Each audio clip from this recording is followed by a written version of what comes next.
തമ്പുരാനെ, വിശുദ്ധ കുരിശിൻ്റെ അടയാളത്താൽ ഞങ്ങളുടെ ശത്രുക്കളിൽ നിന്ന് ഞങ്ങളെ രക്ഷിക്കുക. ഞങ്ങളുടെ തമ്പുരാനെ, പിതാവിൻ്റെയും പുത്രൻ്റെയും പരിശുദ്ധാത്മാവിൻ്റെയും നാമത്തിൽ ആമേൻ. ആദിമുതൽ ഉണ്ടായിരുന്നതും ഞങ്ങൾ കേട്ടതും കണ്ണുകൊണ്ട് കണ്ടതും സൂക്ഷിച്ച് വീക്ഷിച്ചതുമായ ജീവൻ്റെ വചനത്തെപ്പറ്റി ഞങ്ങൾ അറിയിക്കുന്നു. വിശുദ്ധ യോഹന്നാൻ എഴുതിയ 1-ാം ലേഖനത്തിൻ്റെ 1-ാം അധ്യായം 1-ാം തിരുവചനമാണ് നാം വായിച്ചു കേട്ടത്. സുഭാഷിതങ്ങളുടെ പുസ്തകത്തിൽ നിന്നുള്ള വായന. 9-ാം അധ്യായം. ജ്ഞാനവും മൗഢ്യവും. ജ്ഞാനം തൻ്റെ ഭവനം പണിയുകയും 7 തൂണുകൾ നാട്ടുകയും ചെയ്തിരിക്കുന്നു. അവൾ മൃഗങ്ങളെ കൊന്ന് വീഞ്ഞു കലർത്തി വിരുന്നൊരുക്കിയിരിക്കുന്നു. നഗരത്തിലെ ഏറ്റവും ഉയർന്ന ഇടങ്ങളിൽ നിന്ന് ഇങ്ങനെ വിളിച്ചറിയിക്കുവാൻ അവൾ പരിചാരകന്മാരെ അയച്ചിരിക്കുന്നു. അല്പബുദ്ധികളെ, ഇങ്ങോട്ട് വരുവിൻ. ബുദ്ധിശൂന്യനോട് അവൾ പറയുന്നു, വന്ന് എൻ്റെ അപ്പം ഭക്ഷിക്കുകയും ഞാൻ കലർത്തി വീഞ്ഞു കുടിക്കുകയും ചെയ്യുവിൻ. ഭോഷത്വം വെടിഞ്ഞ് ജീവിക്കുവിൻ, അറിവിൻ്റെ പാതയിൽ സഞ്ചരിക്കുവിൻ. പരിഹാസകനെ തിരുത്തുന്നവന് ശകാരം കിട്ടും, ദുഷ്ടനെ കുറ്റപ്പെടുത്തുന്നവന് ക്ഷതമേൽക്കേണ്ടി വരും. പരിഹാസകനെ കുറ്റപ്പെടുത്തരുത്, അവൻ നിന്നെ വെറുക്കും. വിവേകിയെ കുറ്റപ്പെടുത്തുക, അവൻ നിന്നെ സ്നേഹിക്കും. വിവേകിയെ പ്രബോധിപ്പിക്കുക, അവൻ കൂടുതൽ വിവേകിയായിത്തീരും. നീതിമാനെ പഠിപ്പിക്കുക, അവൻ കൂടുതൽ ജ്ഞാനിയാകും. ദൈവഭക്തിയാണ് ജ്ഞാനത്തിൻ്റെ പരിശുദ്ധനായവനെ അറിയുന്നതാണ് അറിവ്. ഞാൻ നിമിത്തം നിന്റെ ദിനങ്ങൾ പെരുകും, നിന്റെ ആയുസ്സിനോട് കൂടുതൽ സംവത്സരങ്ങൾ ചേരും. നീ വിവേകിയെങ്കിൽ പ്രയോജനം നിനക്ക് തന്നെ. നീ പരിഹസിച്ചാൽ അത് നീ തന്നെ ഏൽക്കേണ്ടി വരും. ഭോഷത്വം വായാടിയാണ് അവൾ, ദുർവൃത്തിയും നിർജ്ജലനുമത്രേ. അവൾ വാതിൽക്കൽ ഇരിപ്പുറപ്പിക്കുന്നു, നഗരത്തിലെ ഉയർന്ന സ്ഥാനങ്ങൾ തൻ്റെ ഇരിപ്പിടമാക്കുന്നു. വഴിയെ നേരെ പോകുന്നവരോട് അവൾ വിളിച്ചു പറയുന്നു, അല്പബുദ്ധികളെ, ഇങ്ങോട്ട് കയറി വരുവിൻ. ബുദ്ധിശൂന്യനോട് അവൾ പറയുന്നു, മോഷ്ടിച്ച ജലം മധുരവും രഹസ്യത്തിൽ തിന്ന അപ്പം രുചികരവുമാണ്. എന്നാൽ അവിടെ മരണം പതിയിരിക്കുന്നുവെന്നും അവളുടെ അതിഥികൾ പാതാള ഗർത്തങ്ങളിലാണെന്നും അവനുണ്ടോ അറിയുന്നു. സുഭാഷിതങ്ങളുടെ പുസ്തകം 10-ാം അധ്യായം. സോളമൻ്റെ സുഭാഷിതങ്ങൾ. ജ്ഞാനിയായ മകൻ പിതാവിന് ആനന്ദമണിയിക്കുന്നു, ഭോഷനായ മകനാകട്ടെ അമ്മയ്ക്ക് ദുഃഖവും. അന്യായമായി നേടിയ ധനം ഉതകുകയില്ല, നീതിയാകട്ടെ മരണത്തിൽ നിന്ന് മോചിപ്പിക്കുന്നു. നീതിമാന്മാർ വിശപ്പ് അനുഭവിക്കുവാൻ കർത്താവ് അനുവദിക്കുകയില്ല. ദുഷ്ടരുടെ അതിമോഹത്തെ അവിടുന്ന് നിഷ്ഫലമാക്കുന്നു. അലസമായ കരം ദാരിദ്ര്യം വരുത്തിവെക്കുന്നു. സ്ഥിരോത്സാഹിയുടെ കൈ സമ്പത്ത് നേടുന്നു. വേനൽക്കാലത്ത് കൊയ്തെടുക്കുന്ന മകൻ മുൻകരുതലുള്ളവനാണ്. കൊയ്ത്തുകാലത്ത് ഉറങ്ങുന്ന മകൻ അപമാനം വരുത്തിവെക്കുന്നു. നീതിമാന്മാരുടെ ശിരസിൽ അനുഗ്രഹങ്ങൾ കുടികൊള്ളുന്നു. ദുഷ്ടരുടെ വായി അക്രമം മറച്ചുവെക്കുന്നു. നീതിമാന്മാരെ സ്മരിക്കുന്നത് അനുഗ്രഹമാണ്. ദുഷ്ടരുടെ നാമം ക്ഷയിച്ചു പോകുന്നു. ഹൃദയത്തിൽ വിവേകമുള്ളവൻ കൽപ്പനകൾ ആദരിക്കും. വായാടിയായ ഭോഷൻ നാശമടയും. സത്യസന്ധൻ്റെ മാർഗം സുരക്ഷിതമാണ്, വഴി പിഴയ്ക്കുന്നവൻ പിടിക്കപ്പെടും. തെറ്റിനു നേരെ കണ്ണടയ്ക്കുന്നവൻ ഉപദ്രവം വരുത്തിവെക്കുന്നു. ധൈര്യപൂർവ്വം ശാസിക്കുന്നവനാകട്ടെ സമാധാനം സൃഷ്ടിക്കുന്നു. നീതിമാന്മാരുടെ ആദരം ജീവൻ്റെ ഉറവിടമാണ്, ദുഷ്ടന്മാരുടേതോ അക്രമത്തെ മൂടിവെക്കുന്നു. വിദ്വേഷം കലഹം ഇളക്കിവിടുന്നു. സ്നേഹമോ എല്ലാ അപരാധങ്ങളും പൊറുക്കുന്നു. അറിവുള്ളവൻ്റെ അധരങ്ങളിൽ ജ്ഞാനം കുടികൊള്ളുന്നു. ബുദ്ധിശൂന്യൻ്റെ മുതുകിൽ വടിയാണ് വീഴുക.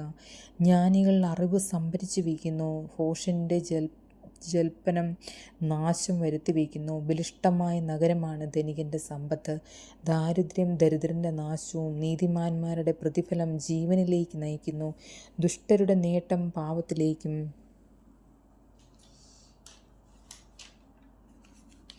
പ്രബോധനത്തെ ആദരിക്കുന്നവൻ ജീവനിലേക്കുള്ള പാതയിലാണ്. ശാസന നിരസിക്കുന്നവന് വഴി പിഴയ്ക്കുന്നു. വിദ്വേഷം മറച്ച് സംസാരിക്കുന്നവൻ കള്ളം പറയുന്നു. അപവാദം പറയുന്നവൻ മൂഢനാണ്. വാക്കുകൾ ഏറുമ്പോൾ തെറ്റ് വർദ്ധിക്കുന്നു. വാക്കുകളെ നിയന്ത്രിക്കുന്നവന് വീണ്ടും വിചാരമുണ്ട്. നീതിമാന്മാരുടെ നാവ് വിശിഷ്ടമായ വെള്ളിയാണ്, ദുഷ്ടരുടെ മനസ്സ് വിലക്കപ്പെട്ടതും. നീതിമാന്റെ വാക്ക് അനേകരെ പോഷിപ്പിക്കുന്നു, മൂഢൻ ബുദ്ധിശൂന്യത മൂലം മൃതി അടയുന്നു. കർത്താവിൻ്റെ അനുഗ്രഹം സമ്പത്ത് നൽകുന്നു, അവിടുന്ന് അതിൽ ദുഃഖം കലർത്തുന്നില്ല. തെറ്റ് ചെയ്യുക മൂഢന് വെറുമൊരു വിനോദമാണ്, അറിവുള്ളവന് വിവേകപൂർവമായ പെരുമാറ്റത്തിലാണ് ആഹ്ലാദം. ദുഷ്ടൻ ഭയപ്പെടുന്നത് തന്നെ അവന് വന്നുകൂടും, നീതിമാന്റെ ആഗ്രഹം സഫലമാകും. ദുഷ്ടൻ കൊടുങ്കാറ്റിൽ നിലംപതിക്കുന്നു, നീതിമാനോ എന്നേക്കും നിലനിൽക്കും.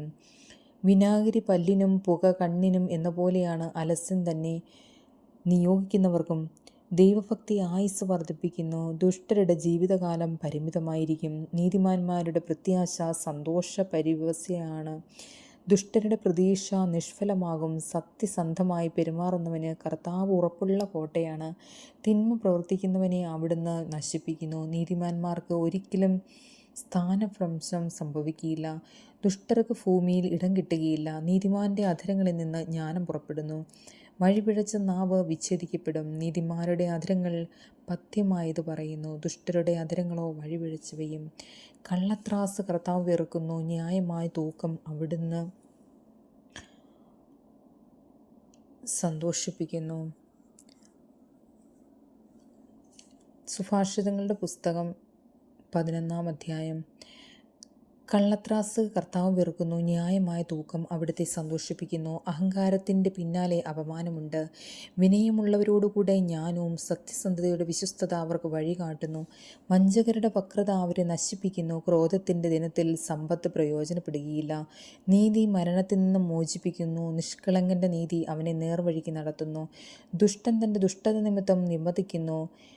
സത്യസന്ധതയുടെ നീതി അവരെ മോചിപ്പിക്കുന്നു, ദുഷ്ടരെ അവരുടെ അത്യാഗ്രഹം അടിമകളാക്കുന്നു. ദുഷ്ടൻ്റെ പ്രത്യാശ മരണത്തോടെ നശിക്കും, അധർമ്മിയുടെ പ്രതീക്ഷ വൃദ്ധമായി തീരും. നീതിമാന്മാർ ദുരിതത്തിൽ നിന്നും മോചിപ്പിക്കപ്പെടുന്നു, ദുഷ്ടൻ അതിൽ കുടുങ്ങുകയും ചെയ്യുന്നു. അധർമ്മി വാക്കുകൊണ്ട് അയൽക്കാരനെ നശിപ്പിക്കും, നീതിമാൻ വിജ്ഞാന നിമിത്തം വിമോചിതനാകും. നീതിമാന്മാരുടെ ക്ഷേമത്തിൽ നഗരം ആഹ്ലാദിക്കുന്നു, ദുഷ്ടരുടെ നാശത്തിൽ സന്തോഷത്തിൻ്റെ ആർപ്പുവിളി മുഴങ്ങുന്നു. സത്യസന്ധന്മാരുടെ മേലുള്ള അനുഗ്രഹത്താൽ നഗരം ഉത്കർഷം പ്രാപിക്കുന്നു, ദുഷ്ടരുടെ വാക്കുനിമിത്തം അത് അധഃപതിക്കുന്നു. അയൽക്കാരനെ പുകഴ്ത്തി പറയുന്നവൻ ബുദ്ധിശൂന്യനാണ്, ആലോചനാശീലമുള്ളവൻ നിശബ്ദത പാലിക്കുന്നു. ഏഷണി പറഞ്ഞു നടക്കുന്നവൻ രഹസ്യം പരസ്യമാക്കുന്നു, വിശ്വസ്തൻ രഹസ്യം സൂക്ഷിക്കുന്നു. മാർഗദർശനമില്ലാഞ്ഞാൽ ജനത നിലംപതിക്കും, ഉപദേഷ്ടാക്കൾ ധാരാളമുണ്ടെങ്കിൽ സുരക്ഷിതത്വമുണ്ട്. അന്യന് ജാമ്യം നിൽക്കുന്നവൻ ദുഃഖിക്കേണ്ടി വരും, ജാമ്യം നിൽക്കാത്തവൻ സുരക്ഷിതനാണ്. ശാലീനയായ സ്ത്രീ ആദരം നേടുന്നു, ബലവാൻ സമ്പത്തും. ദയാശീലൻ തനിക്ക് തന്നെ ഗുണം ചെയ്യുന്നു, ക്രൂരൻ തനിക്ക് തന്നെ ഉപദ്രവം വരുത്തിവെക്കുന്നു.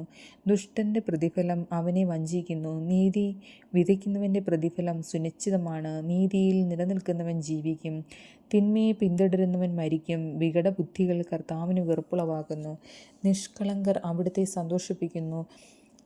തിന്മ ചെയ്യുന്നവന് തീർച്ചയായും ശിക്ഷ ലഭിക്കും, നീതിമാന് മോചനവും. വകതിരിവില്ലാത്ത സുന്ദരി പന്നിയുടെ സ്വർണ്ണ മൂക്കൂത്തിക്ക് തുല്യമാണ്. നീതിമാന്മാരുടെ ആഗ്രഹം നന്മയിലേ ചെല്ലൂ, ദുഷ്ടരുടെ പ്രതീക്ഷ ക്രോധത്തിലും. ഒരാൾ ഉദാരമായി നൽകിയിട്ടും കൂടുതൽ ധനികനാകുന്നു, നൽകേണ്ടത് പിടിച്ചു വെച്ചിട്ടും മറ്റൊരുവൻ്റെ ദാരിദ്ര്യം വർദ്ധിക്കുന്നു. ഉദാരമായി ദാനം ചെയ്യുന്നവൻ സമ്പന്നനാകും, ദാഹജലം കൊടുക്കുന്നവന് ദാഹജലം കിട്ടും. ധാന്യം പുകഴ്ത്തി വയ്ക്കുന്നവനെ ജനങ്ങൾ ശപിക്കുന്നു, അത് വിൽപ്പനയ്ക്ക് വയ്ക്കുന്നവനെ അവർ അനുഗ്രഹിക്കുന്നു. നന്മയെ ജാഗരൂകതയോടെ അന്വേഷിക്കുന്നവൻ അനുഗ്രഹത്തെയാണ് അന്വേഷിക്കുന്നത്, തിന്മയെ തിരയുന്നവന് തിന്മ തന്നെ വന്നുകൂടുന്നു. ധനത്തെ ആശ്രയിക്കുന്നവൻ കൊഴിഞ്ഞു വീഴും, നീതിമാൻ പച്ചില പോലെ തഴയ്ക്കും. കുടുംബദ്രോഹിക്ക് ഒന്നും ബാക്കിയുണ്ടാവുകയില്ല, ഭോഷ്യൻ വിവേകിയുടെ ദാസനായിരിക്കും. നീതിയുടെ ഫലം ജീവൻ്റെ വൃക്ഷമാണ്, അക്രമം ജീവനൊടുക്കുന്നു. നീതിമാൻ കഷ്ടിച്ചു മാത്രമേ രക്ഷപ്പെടുന്നുള്ളൂവെങ്കിൽ ദുഷ്ടൻ്റെയും പാപിയുടെയും സ്ഥിതി എന്തായിരിക്കും? സുഭാഷിതങ്ങളുടെ പുസ്തകം 12-ാം അധ്യായം. ശിക്ഷണം ഇഷ്ടപ്പെടുന്നവൻ വിജ്ഞാനത്തെയാണ്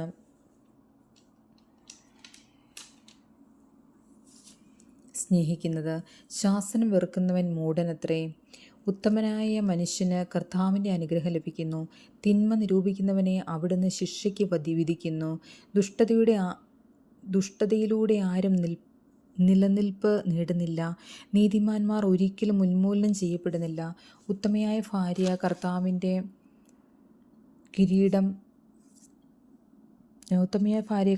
ഭർത്താവിൻ്റെ കിരീടം. അപമാനം വരുത്തിവെക്കുന്നവൻ അവൻ്റെ അസ്ഥികളിലെ അർബുദവും. നീതിമാന്മാരുടെ ആലോചനകൾ നീതിയുക്തമാണ്. ദുഷ്ടന്മാരുടെ ഉപദേശങ്ങൾ വഞ്ചനാത്മകവും. ദുഷ്ടന്മാരുടെ വാക്കുകൾ രക്തത്തിന് പതിയിരിക്കുന്നു. സത്യസന്ധരുടെ വാക്കുകൾ മനുഷ്യരെ മോചിപ്പിക്കുന്നു. ദുഷ്ടർ നിപതിക്കുമ്പോൾ നിശേഷം നശിപ്പിക്കും. നീതിമാന്മാരുടെ പരമ്പര നിലംപതിക്കും. സൽബുദ്ധിയുള്ളവൻ അതിലെ പേരിൽ പ്രശംസിക്കപ്പെടുന്നു. വികടബുദ്ധി നിന്ദിക്കപ്പെടുന്നു. ആഹാരത്തിന് വകയില്ലാതിരിക്കെ വൻപ് നടിക്കുന്നതിനേക്കാൾ ശ്രേഷ്ഠൻ അധ്വാനിച്ച് എളിയ നിലയിൽ കഴിയുന്നവനാണ്. നീതിമാന്മാർ വളർത്തുമൃഗങ്ങളോട് ദയ കാട്ടുന്നു. ദുഷ്ടരുടെ ഹൃദയം ക്രൂരത നിറഞ്ഞതാണ്. മണ്ണിൽ അധ്വാനിക്കുന്നവന് യഥേഷ്ടം ആഹാരം കിട്ടും. പാഴ്വേല ചെയ്യുന്നവൻ ബുദ്ധിശൂന്യനാണ്. ദുഷ്ടരുടെ ബലിഷ്ഠമായ ഗോപുരം തകർന്നടിയുന്നു. നീതിമാന്മാരാകട്ടെ വേരുറച്ച് നിൽക്കുന്നു. ദുഷ്ടൻ തൻ്റെ ദുഷിച്ച വാക്കുകളിൽ തന്നെ കുടുങ്ങിപ്പോകുന്നു. നീതിമാൻ കുഴപ്പത്തിൽ നിന്ന് രക്ഷപ്പെടുന്നു. ഒരുവന് തൻ്റെ വാക്കുകൾക്ക് നന്മ പ്രതിഫലമായി ലഭിക്കുന്നു. വേറൊരുവന് തൻ്റെ കരവേലയ്ക്ക് തക്ക പ്രതിഫലം കിട്ടുന്നു. ഭോഷൻ്റെ ദൃഷ്ടിയിൽ തൻ്റെ പ്രവൃത്തി ഉത്തമമാണ്. വിവേകി ഉപദേശം തേടുന്നു. ഭോഷൻ നീരസം പെട്ടെന്ന് പ്രകടിപ്പിക്കുന്നു. വിവേചനശീലമുള്ളവൻ നിന്ദനം വകവയ്ക്കുന്നില്ല. സത്യം പറയുന്നവൻ ജ്ഞാനം കൂടാതെ തെളിവ് നൽകുന്നു. കള്ളസാക്ഷി വ്യാജം പറയുന്നു. തുളച്ചു കയറുന്ന വാള് പോലെ വീണ്ടുവിചാരമില്ലാതെ വാക്കുകൾ പ്രയോഗിക്കുന്നവരുണ്ട്. വിവേകിയുടെ വാക്കുകൾ മുറിവുണക്കുന്നു. സത്യസന്ധമായ വാക്ക് എന്നേക്കും നിലനിൽക്കുന്നു. വ്യാജമായ വാക്കുകൾ ക്ഷണികമാണ്. തിന്മ നനയ്ക്കുന്നവരുടെ ഹൃദയം കുടിലമാണ്. നന്മ നിരൂപിക്കുന്നവർ സന്തോഷം അനുഭവിക്കുന്നു. നീതിമാന്മാർക്ക് അനർത്ഥം സംഭവിക്കുന്നില്ല. ദുഷ്ടർക്ക് ആപത്തൊഴിയുകയില്ല. കള്ളം പറയുന്ന അധരങ്ങൾ കർത്താവിന് വെറുപ്പാണ്. വിശ്വസ്തയോടെ പെരുമാറുന്നവൻ അവിടുത്തെ സന്തോഷിപ്പിക്കുന്നു. വിവേകി തൻ്റെ അറിവ് മറച്ചുവെക്കുന്നു. ഭോഷൻ തൻ്റെ ഭോഷത്വം വിളംബരം ചെയ്യുന്നു. സ്ഥിരോത്സാഹിയുടെ കരം ഭരണം നടത്തും. അലസന്മാർ അടിമവേല ചെയ്യാൻ നിർബന്ധിക്കപ്പെടും. ഉത്കണ്ഠ ഒരുവൻ്റെ ഹൃദയത്തെ നിരുന്മേഷമാക്കുന്നു. നല്ല വാക്ക് അവനെ ഉത്തേജിപ്പിക്കുന്നു. നീതിമാൻ തിന്മയിലേക്ക് ഒഴിഞ്ഞു മാറുന്നു. ദുഷ്ടൻ്റെ പെരുമാറ്റം അവനെ തന്നെ വഴിതെറ്റിക്കുന്നു. അലസന് തൻ്റെ ഇരയെ പിടികിട്ടുകയില്ല. സ്ഥിരോത്സാഹിക്ക് അമൂല്യമായ സമ്പത്ത് ലഭിക്കും. നീതിയുടെ പാതയിലാണ് ജീവൻ. അനീതിയുടെ മാർഗം മരണത്തിലേക്ക് നയിക്കുന്നു. നമ്മുടെ കർത്താവായ മിശിഹായ്ക്ക് സ്തുതി. സ്വർഗസ്ഥനായ ഞങ്ങളുടെ പിതാവേ, അങ്ങയുടെ നാമം പൂജിതമാകണമേ. അങ്ങയുടെ രാജ്യം വരണമേ. അങ്ങയുടെ തിരുമനസ് സ്വർഗത്തിലെ പോലെ ഭൂമിയിലുമാകണമേ. അന്നന്ന് വേണ്ട ആഹാരം ഇന്ന് ഞങ്ങൾക്ക് തരണമേ. ഞങ്ങളോട് തെറ്റ് ചെയ്യുന്നവരോട് ഞങ്ങൾ ക്ഷമിക്കുന്ന പോലെ ഞങ്ങളുടെ തെറ്റുകൾ ഞങ്ങളോട് ക്ഷമിക്കണമേ. ഞങ്ങളെ പ്രലോഭനങ്ങളിൽ ഉൾപ്പെടുത്തരുതേ. തിന്മയിൽ നിന്നും ഞങ്ങളെ രക്ഷിച്ചു കൊള്ളണമേ. ഞങ്ങളുടെ തമ്പുരാനെ, ആമേൻ. നന്മ നിറഞ്ഞ മറിയമേ, നിനക്ക് സുസ്തി. കർത്താവ് അങ്ങയുടെ സ്ത്രീകളിൽ അങ്ങ് അനുഗ്രഹിക്കപ്പെട്ടവളാകുന്നു. അങ്ങയുടെ ഉദരത്തിൻ ഫലമായി ഈശോ അനുഗ്രഹിക്കപ്പെട്ടവനാകുന്നു. പരിശുദ്ധ മറിയമേ, തമ്പുരാൻ്റെ അമ്മേ, പാപികളായ ഞങ്ങൾക്ക് വേണ്ടി ഇപ്പോഴും ഞങ്ങളുടെ മരണസമയത്തും തമ്പുരാനോടെ അപേക്ഷിച്ചു കൊള്ളണമേ. പിതാവിൻ്റെയും പുത്രൻ്റെയും പരിശുദ്ധാത്മാവിൻ്റെയും നാമത്തിൽ, ആമേൻ.